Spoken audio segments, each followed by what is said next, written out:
Hello everyone, myself Shilpi Moitro, Assistant Professor of English in Falakata College, Alipurduar under North Bengal University. Today's lesson plan is based on Jayanta Mahapatra's poem Dawn at Puri. This is in Core Course 3 under Indian Classical Literature and Indian Writing in English and is for second semester of English Honours students. Remember, this particular poem is in Unit 3. Jayanta Mahapatra is a prominent Indian poet who have created a real world of his own in his writings, which are devoid of any kind of romantic allusions. And therefore, we actually miss the romantic temperament that we sometimes get in his short stories.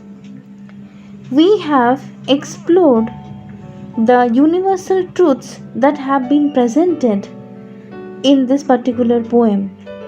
We, in consideration with the readers in general. And these universal truths have connected every human life like a thread, which is life and death. Those are the human realities by which every life is bound. And this particular poem, Dawn at Puri, is more of a solemn thought which is presented in a somber tone that discusses about the cruel realities of life. The imageries of death abounds in this poem. The title, as is suggested, does not prove a promising start like any other beginning. Neither does it focus on a very hopeful or a bright morning. Dawn is the time which pronounces positivity in every soul. It implants a fresh start and setup which encourages every human mind to find solace and make peace with the past. Puri is a place in Odisha. The poem begins with an ominous tone, the crows making endless noises. According to the Hindu philosophies, crows are the messengers of death. The noises are like the eternal chaos that the human beings face from within. That means we can also say that these noises can resemble the chaos that is located within every soul. A skull in the holy sands. This line shows or thematically presents the main aspect of this poem. The plot is based on a Hindu cremation ground, and this image professes not only the imagery of death but also about the fragile human ego. Everything comes and goes back to the dust, yet we human beings fight for the things which are not even worthy to fight for. Human life is so unpredictable and fragile, but every human being tries to win by their vices and not by their virtues. Hunger is also a notion which is much relevant to this poem. The souls and the bodies are hungry. This particular morning, about which the poem focuses or stresses on, is a different one and is set on a pensive note that constantly reminds the readers about the human misery, sufferings, and the inevitable nature of death. It is something which cannot be escaped. The widows, clad in white saris, stand there, losing a part of their lives. Presently, it seems that their lives have lost the purpose of being and meaning of existence.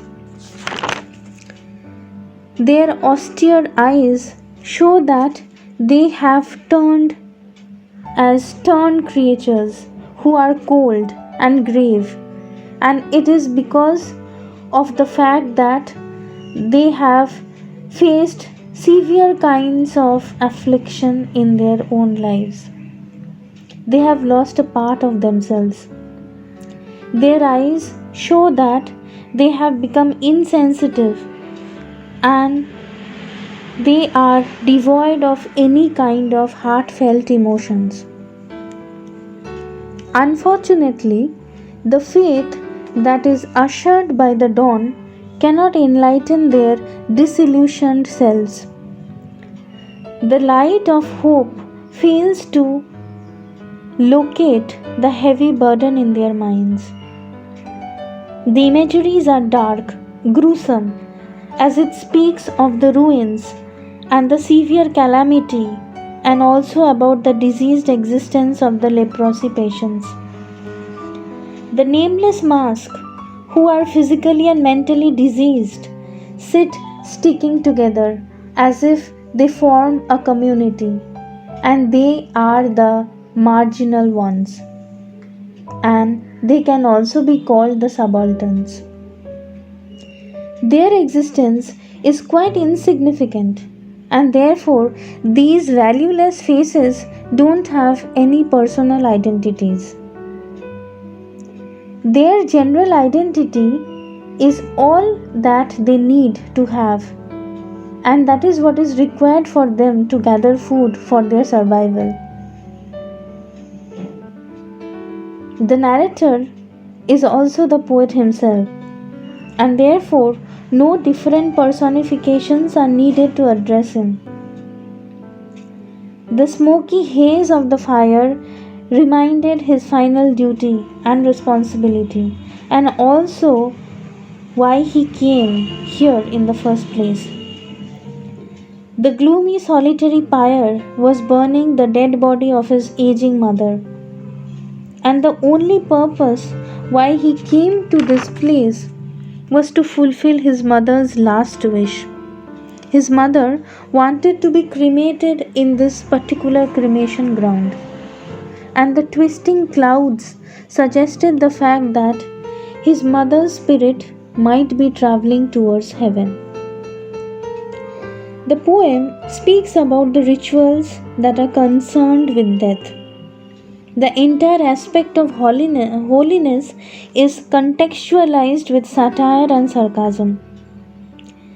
Everything in life seems so insignificant in front of death, so vague and baseless as it comes to an end. And the question surfaces, what is the true or actual purpose of life?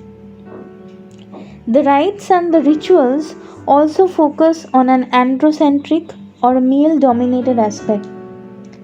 The widowed wives have to resign themselves from any sort of worldly or sexual desires, as their positions are marginalized, and they have unfortunately lost the center, which also can be connected with their husbands.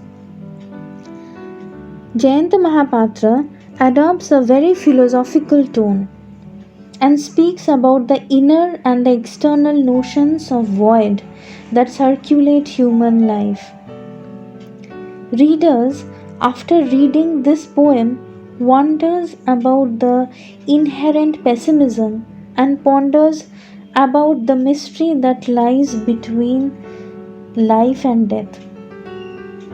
However, it is more about the perspectives. Death is the finality and draws a conclusion. Yet, on the other hand, it is a new beginning, a new life with a new mission, hope, love, and full of aspirations. This poem, although totally tragic in its nature and every aspect, does not fail to adhere to the fact that every ending leads to a new beginning. The human skull that is presented in this poem reminds that we are all volatile, very volatile in fact, who are proud, vain, and egoistic and fight for permanence while residing in a temporary state. And probably this is one of the most ironical aspects of human life.